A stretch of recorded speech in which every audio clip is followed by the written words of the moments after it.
guys? MMA Professor here to do UFC 102 Couture versus Nogueira predictions, taking place from Portland, Oregon. And here we go. Let me just give you my undercard picks like I always do, and then the main card. Ed Herman against Aaron Simpson. I think it's a bad matchup for Ed Herman. Usually he likes to work it on the ground. Aaron Simpson is a far better wrestler than him. He's got way more power in his hands. I'm taking Aaron Simpson by TKO. Marcus Aurelio against Evan Dunham. It's one of those. You got the older Marcus Aurelio who's trying to come back to the organization, filling in for somebody that got injured, against Evan Dunham, an up-and-comer. Evan Dunham mostly relies on his jiu-jitsu, and Marcus Aurelio is better than him on the ground, so he's going to need to come up with a good game plan. I'm going to say Evan Dunham by decision, just because I want him to win, because he has more upside than Marcus does at this point. Nick Catone against Mark Munoz. Nick Catone sub, second round. Todd Duffy against Tim Hegg. Duffy by TKO, second round. Justin McCulley against Mike Russo. Mike Russo, decision.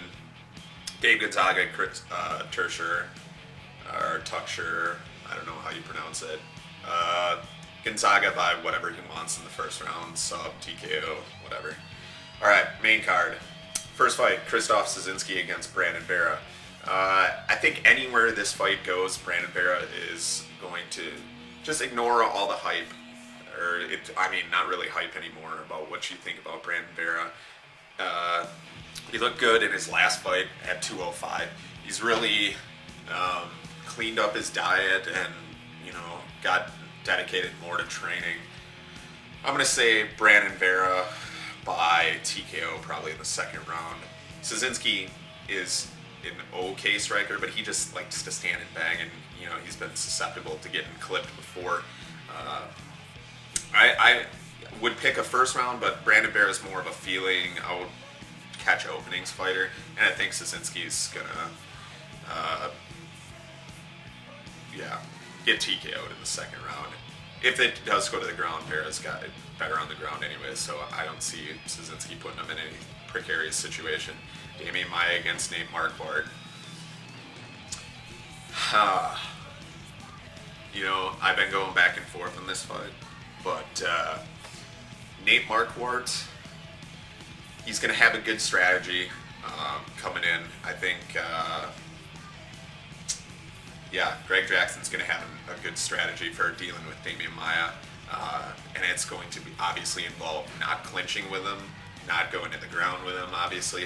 It's just going to work takedown defense, working combinations over and over, whatever, trying to finish him. And I think Maia at various points is going to try everything to get it to the ground. He's going to try and pull guard a couple times. And Maia has the jiu-jitsu, and even though Marquardt is a black belt, that Maia, if he gets it down on the ground, Marquardt could be in trouble. I'd like to see Maia win. We'll see how much his stand-up is improved, but I got to go with the safe pick, which I think is going to happen. It's going to be Nate Marquardt by unanimous decision. Chris Lieben against Jake Rosholt. I don't understand why Rosholt is getting. I understand why Lieben is there because he's from Oregon, but Rosholt, why? He looked not good in a WEC fight against Neeson Osterneck, and he got subbed quick against Dan Miller in his first fight in the UFC. I don't see it, but anyways, this match could go one of two ways that I see, because Lieben doesn't have the best takedown defense in the world. Rosholt coming in, taking him down, whatever, lay and pray, or working a little ground and pound and winning a unanimous decision, or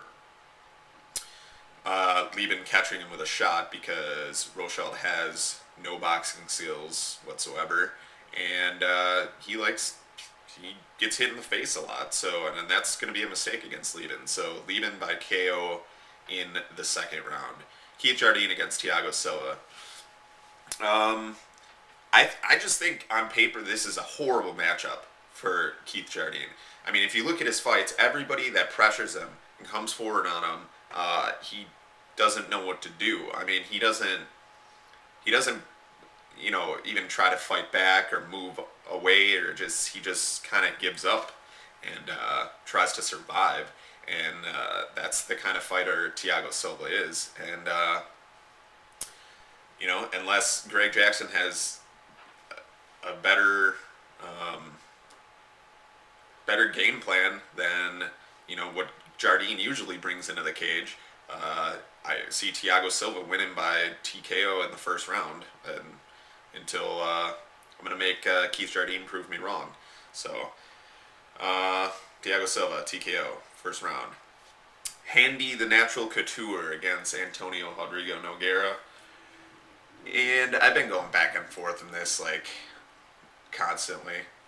It's a 3-round fight. At some point, Randy has to stop. He has to slow down. He has to. I mean, the man is, 45, 46 years old. And, he shouldn't be able to hang at this point. I think Couture's strategy obviously is going to be able to keep it on the feet, clinch when he wants to, work some dirty boxing, and that's it. I mean, that's his game plan. I don't think he wants to go to the ground with Nogueira. Nogueira, aside from looking absolutely horrendous in his last 2 fights, 3. I mean, his 3 fights in the UFC have not been, Nogueira.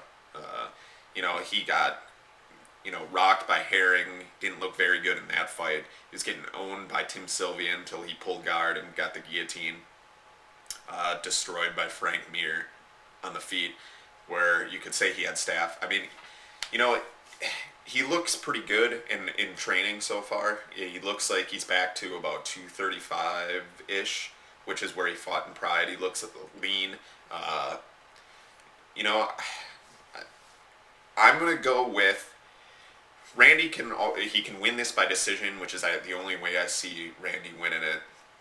Or I could pick Nogueira by sub. And that's probably what I'm going to do. I'm going to pick Nogueira by sub because I think eventually it's going to go to the ground. And this is MMA, not a grappling match.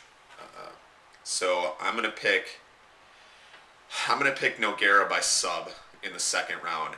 Randy has not fought a grappler in forever. Yeah, he hasn't been sub since 2001 or whatever, but he hasn't really fought he fought Rico Rodriguez, and he lost that fight. So I'm gonna say, Nogueira by sub in the second round. Although if this does go to decision, I don't think it's gonna be good for Nogueira.